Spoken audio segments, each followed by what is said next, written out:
Today, President fulfills desires of two chiefs. Youth go on rampage over new capital's creation. Afoko challenges AG over Adams Mahama murder. GRA raids beverages shops. Mexican drug lord El Chapo found guilty on all counts. Lufthansa cracks down on hidden city ticketing. A warm welcome to you today. This is the news on DGM with me, Lady Pelos, and you're watching The Update.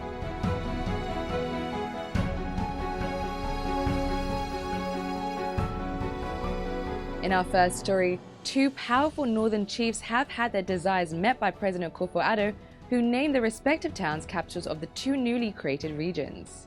President Akufo-Addo declared Damongo and Naluregu as the regional capitals for Savannah and Northeast regions on Tuesday in Accra, to the euphoria of the people. The overlord of the Gonja land in the newly created Savannah region, Yabonwura Totumba Sulemana Jakpa I, and his counterpart, the overlord of Mamprugo from the northeast region, Nairina Bohagu Mahami Shariga, personally requested Damongo and Narilegu to be named the respective regional capitals. Bole, the hometown of former President John Mahama, and Salaga were both angling to be granted the regional capital status, but Damongo, the seat of Yabonwura, was instead chosen. The creation of 6 new regions, namely Bono East, Ahafo Western North, Oti, Savannah Northeast, is fulfillment of pleas by chiefs and people from the areas the regions have been carved, and the exercise is in line with the Articles 4 and 5 of the 1992 Constitution of Ghana. Welcoming the delegation from the Savannah region to the Jubilee House, President noted that the presentation of the constitutional instrument for the creation of the Savannah region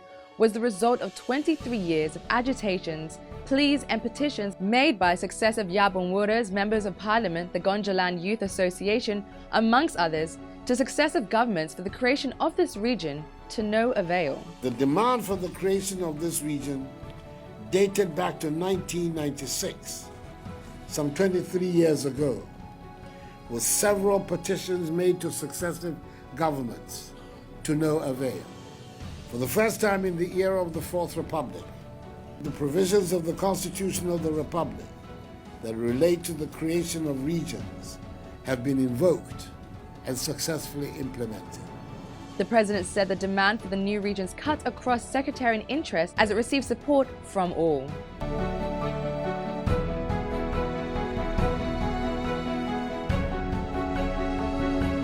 Meanwhile, some angry youth of Salaga went on rampage yesterday, February 12th, burning and destroying MPP properties over failure to name Salaga as Savannah regional capital. The youth were reported to have burnt down the MPP party office and destroyed posters, billboards, and other properties belonging to the new patriotic party in the area.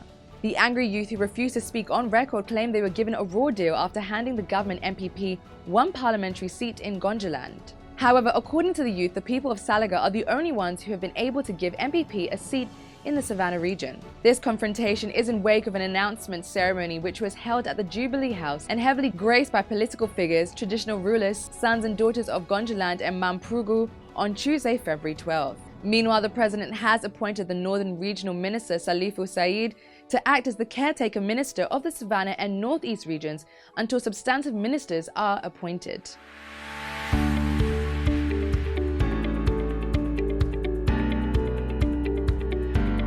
Gregory Afoko, the prime suspect in the murder of the Upper East Regional Chairman of the New Patriotic Party MPP, Adams Mahama, has filed a motion at the Supreme Court challenging the Attorney General's decision to discontinue with his trial at the High Court. In effect, his lawyers are attempting to put on hold the preliminary hearings with his accomplice Asake Alandi at the Accra Central Magistrate Court until the final determination of the motion by the Supreme Court. The hearing, however, continues on Monday, February 18, 2019. Gregory Afoko Asake Alandi are before the Magistrate Court charged with 2 counts of conspiracy to commit crime and murder of Adams Mahama, who died of severe acid burns. The 2 suspects, who have been accused of pouring acid on the late MPP member, were remanded into Bureau of National Investigation (BNI) custody awaiting trial.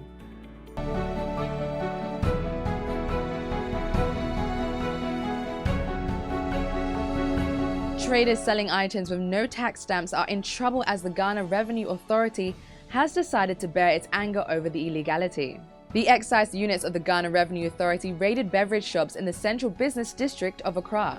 products seized from the shops were found not to have the excise stamp affixed on them, an act in violation of Ghana's tax law. The excise tax stamp inspection exercise started from Kolewonko through to Zonga Lane and ended at the Okaishi Market Center.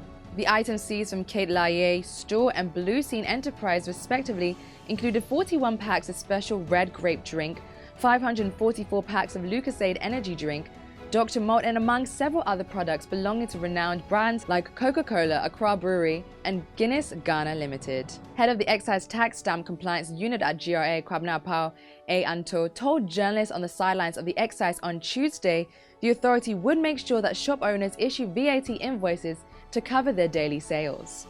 Mr. Apao cautioned dealers of those affected products in other big markets such to make sure they comply with the laws of the GRA, since they will extend their monitoring exercise to these markets.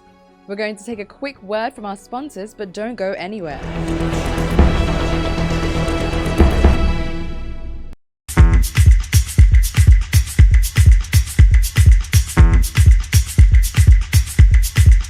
I got some money.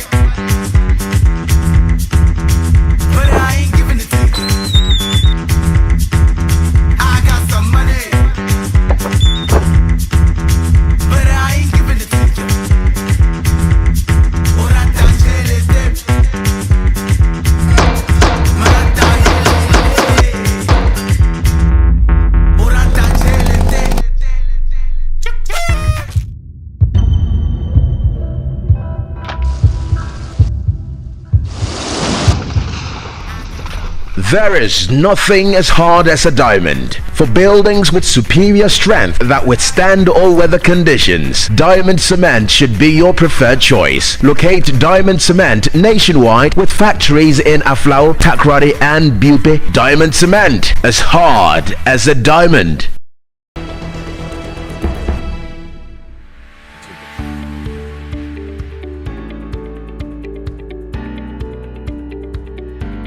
Welcome back. This is still the update with me, Lady Pulos. So what fate awaits the Sinaloa cartel as its leader Joaquin El Chapo Guzman Loera, whose criminal enterprise spanned continents and triggered waves of bloodshed throughout his native Mexico, was found guilty on Tuesday of all 10 federal criminal counts against him.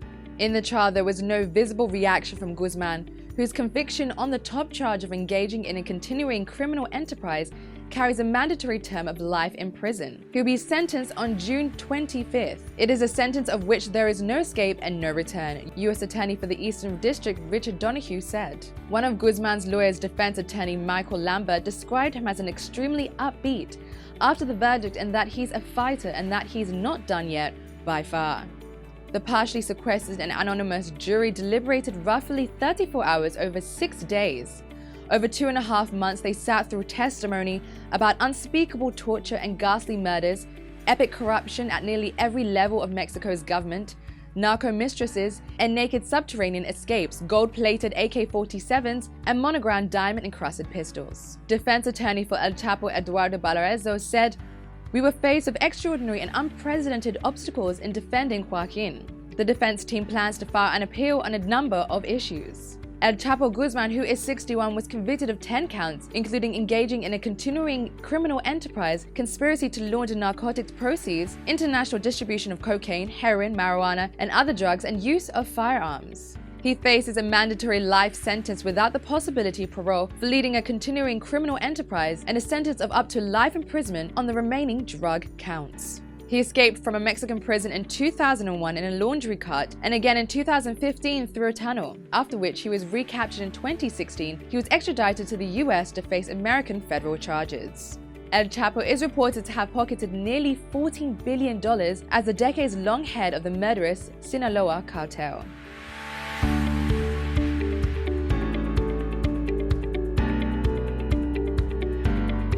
And what lengths would you go to save money for a flight ticket? Well, for one Lufthansa passenger, they avoided a pricey ticket by leaving their journey at a layover point instead of making a final destination. According to a court document, an unnamed male passenger booked a return flight from Oslo to Seattle, which had a layover in Frankfurt. The passenger used all legs of the outbound flight, but did not catch the Frankfurt to Oslo return flight. He instead flew on a separate Lufthansa reservation from Frankfurt to Berlin. This method is commonly used by airline passengers to get cheaper fares, also known as hidden city ticketing. But don't get any ideas, as airlines are starting to clamp down on this, with German airline Lufthansa now going as far to take one of their passengers to court. Lufthansa saw the passengers' action to be a clear violation of their terms and conditions and is now seeking €2,112, around $2,385 in compensation. Despite the Berlin court dismissing the lawsuit, the company are adamant about claiming their compensation. But in the meantime, it won't stop future passengers from checking out websites like skiplag.com, which enables travelers to utilize this hidden city strategy. So much for clamping down. So that'll be all for today's update, but do well to visit our website at dailyguyNetwork.com for more news. Or follow us on social media via Facebook, Instagram, and YouTube at the Daily Guy Network for more stories in and around the world. And while you're online, don't forget you can also get interactive with me at Lady Pelos on Instagram. The update was brought to you by Diamond Cement, powered by Press Express and supported by Casa Clothing. This has been Lady Pelos. Thanks for watching.